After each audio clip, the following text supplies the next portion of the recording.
Hi friends! ఈరోజు వెంకటేశ్వర స్వామి గడ్డం మీద తెల్లటి మచ్చ ఎందుకుంటుందో చెప్తాను.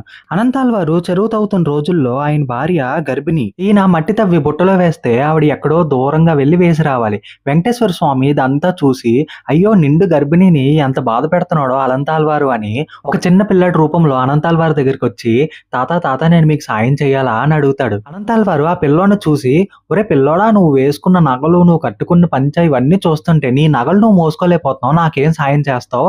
ఏం అవసరం లేదు పక్కకు పో అంటారు. అప్పుడు ఆ పిల్లోడు అనంతాల్ వారి భార్య దగ్గరికెళ్ళి అమ్మ మీరిక్కడ కూర్చోండి తట్టలో మట్టంతా నేను వేసి వస్తాను అని చెప్పి ఆ తట్టలో మట్టంతా తీసుకెళ్ళి వేసి వచ్చేసేవారు.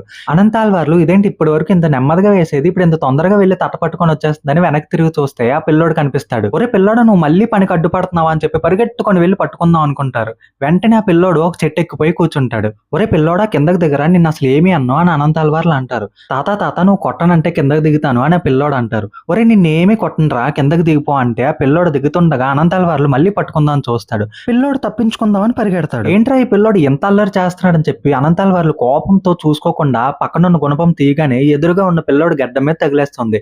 వెంటనే ఆ పిల్లోడు గుడిలోకి పరిగెడతాడు. తర్వాత ఏం జరిగిందో నెక్స్ట్ పార్ట్ లో చెప్తాను. అప్పటి వరకు ఓం నమో వెంకటేశాయ.